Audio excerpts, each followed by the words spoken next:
Good evening. आज हम adjustment of capital का नेक्स्ट क्वेश्चन करेंगे। ठीक है, सबसे पहले हम रिवैल्यूएशन अकाउंट बनाएंगे। तो ए और बी पार्टनर्स हैं जिनकी रेशियो 3:2। सी 1/5 शेयर के लिए है। इस पे भी सेम वर्डिंग लिखिए कि वो प्रोपोर्शनेट कैपिटल लेके आया। चलो ठीक है, इसको छोड़ दो, आगे चलो। पहले देखो इसकी एंट्री इनमें से adjustment provision for doubtful debts 10% जो जनरल रिजर्व है वो कहाँ पे ट्रांसफर करना है? प्रोविजन फॉर डाउटफुल डेट्स में। जनरल रिजर्व का 10% प्रोविजन फॉर डाउटफुल डेट्स में ट्रांसफर करना है। ये एंट्री रिवैल्यूएशन अकाउंट में नहीं आएगी, ये बाद में करेंगे। फिर क्लेम फॉर WCR 40,000। मैंने उस दिन बताया था ना कि अगर लायबिलिटी साइड WCR दिए हों तो वहां से निकाल के क्लेम में डाल देना है, और अगर ना दिए हों तो पैसा कहाँ से निकालना है? रीवैल्यूएशन अकाउंट से। कहाँ से निकालना है? रीवैल्यूएशन अकाउंट से। ठीक है, तो रीवैल्यूएशन अकाउंट से पैसा निकल रहा है तो कौन सी साइड आएगा? टू वाली side. To claim for WCR। सारा का सारा यहीं से निकलेगा क्योंकि हमने कोई भी रिजर्व क्रिएट नहीं किए हुए। फिर आगे एडजस्टमेंट दी है stock over valued. Over valued मतलब ज्यादा। ज्यादा है कितने से? बाय का मतलब इतने से। बाय का मतलब है इतने से। कितने से ज्यादा है? 16,000 से। मतलब स्टॉक कितनी है? 1,46,000 है, पर होनी कितनी चाहिए? कम होनी चाहिए। ठीक है, तो कितना आ जाएगा? ज्यादा दी हुई या कम करनी है तो हमें लॉस हो गया ना, क्योंकि एसेट हमने क्या करना है? कम करना है। तो कितना आएगा? 16,000। ठीक है, ये आपको समझ आ गया। अब यही दो एंट्रीज होंगी यहाँ पे और कोई भी एंट्री नहीं होगी। तो ये क्या होगा? फर्म को लॉस हो गया। By loss transfer to. किस किस को देना है? ए और बी को। कौन सी रेशियो में देना है?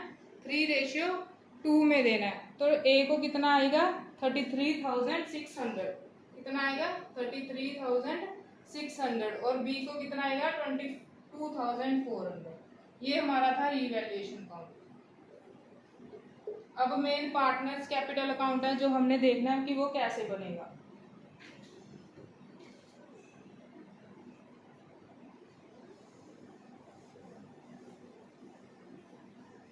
ये गुडविल भी दी हुई है जो सी लेके आया। आपको बुक में प्रॉपर क्वेश्चन दिया होगा। ठीक है, ये मैंने शॉर्ट फॉर्म में उतारा हुआ है।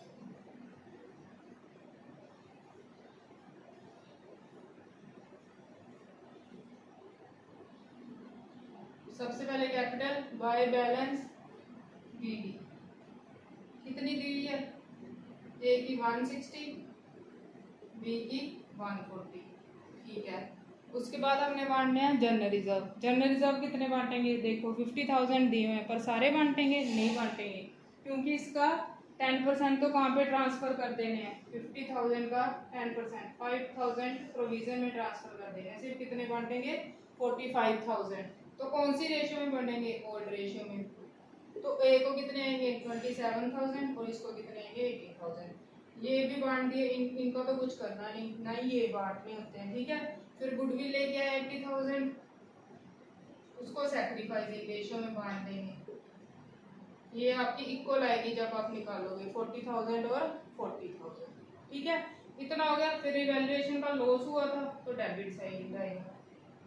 कितना हुआ था? ए को लॉस 33,600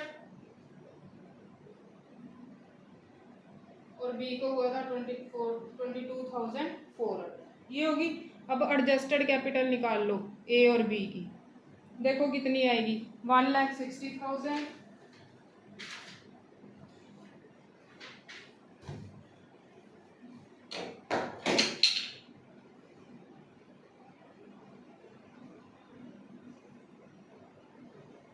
1,60,000 2,27,000। जब इसको इन तीनों को ऐड करोगे और इसको लेस करोगे तो ए की एडजस्टेड कैपिटल आएगी 1,93,400। ऐसी बी की कैपिटल आएगी, इन तीनों को ऐड करोगे, इसको लेस करोगे, ये आएगी 1,75,600। ठीक है, इन दोनों को ऐड कर दो। फिर कितना शेयर था? सी का 1/5। सी का शेयर कितना था? 1/5। पीछे कितना बच गया? 4/5 ही बच गया। इसका हम क्या कर देंगे? रेसिप्रोकल करके जितना भी आएगा, रेसिप्रोकल करके जितना भी आंसर आएगा उसको मतलब इसको जो मल्टीप्लाई करके आएगा उसका 1/5 हम किसको दे देंगे, सी को दे देंगे ना। देखो मल्टीप्लाई करके कितना आएगा, करो कैलकुलेशन।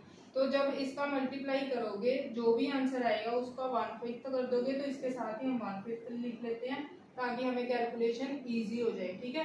तो सी का शेयर आएगा 92250। तो कितनी कैपिटल लेके आया, बाय सीज capital account 92250, sorry by bank account लिख देते हैं। बाकी यहाँ पे टू बैलेंस सीडी, क्या लिखेंगे यहाँ पे, टू बैलेंस सीडी। कौन से बैलेंस, इसका ए का लिखेंगे 1,93,400, बी का लिखेंगे 175,600, सी का तो आपको पता चल ही गया कि कितना आएगा 92250। ये सब यहाँ पे खत्म हो गया। बस जब नए पार्टनर की कैपिटल ओल्ड पार्टनर के बेस पे एडजस्ट करनी है, एडजस्टेड कैपिटल निकाल लो दोनों की, उनको ऐड करो, ऐड करके इन दोनों का जो रिमेनिंग शेयर है उसके रेसिप्रोकल से मल्टीप्लाई करो, फिर जो आंसर आ गया उसको जो नए पार्टनर का शेयर है उसको दे दो, हमें पता चल जाएगा वो अपनी कितनी कैपिटल लेके आएगा, ठीक है। अब बैलेंस शीट देख लो, जहाँ यहाँ पे जनरल रिजर्व की यही एंट्री थी कि हमने कम करके बांट दिए, तो वहाँ पे कैसे ट्रीटमेंट होगा उसका नोट कर लो।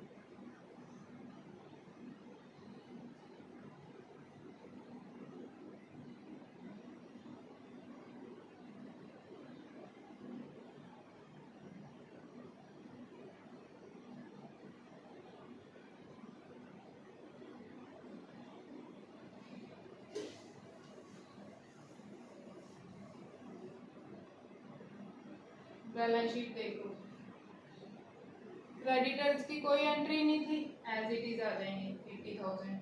बिल्स पेबल का कुछ नहीं दिया हुआ था, एज इट इज आ जाएंगे। जनरल रिजर्व खत्म कर दिए वहां पे, ठीक है। कैपिटल आ गई ए बी और सी की, जो भी हमने कैपिटल अकाउंट में निकाल लिया वो वाली कैपिटल आ जाएगी यहाँ पे। फिर आ गया कैश, 42,000 पहले पड़ा हुआ था, 80,000 की वो गुडविल लेके आया और इतने वो कैपिटल में लेके आए, इन तीनों को ऐड करके बाहर निकाल देना। डेटर्स आगे 1,32,000 की, प्रोविजन थी पहले 2,000 थी, पर 5,000 हमने जनरल रिजर्व से ट्रांसफर कर लिया, तो कितनी बन गई 7,000, इसको लेस करके यहाँ पे निकाल देना, ठीक है। ये आएगा 1,25,000। स्टॉक आ गई, ज्यादा डाली हुई थी 60,000 से, अब क्या करेंगे 60,000 से कम डाल देंगे, ये आ जाएगी 1,30,000। फिर plant and machinery as it is आ जाएगी क्योंकि उसकी कोई एंट्री नहीं दी हुई थी, ठीक है। तो ये आपका क्वेश्चन है, ये आपकी बैलेंस शीट मैच कर जाएगी। और सच क्लेम रह गया, जो क्लेम हमने देना है अभी वो कहाँ पे डालेंगे, यहाँ पे 40,000, क्योंकि ये लाइबिलिटी बन गई कि अभी हमने देना है, तो 40,000 यहाँ पे आएगा क्लेम। अगर WCR होता तो आधा वहां से दे देते, अगर बच जाता फिर भी यहाँ पे आता, ठीक है।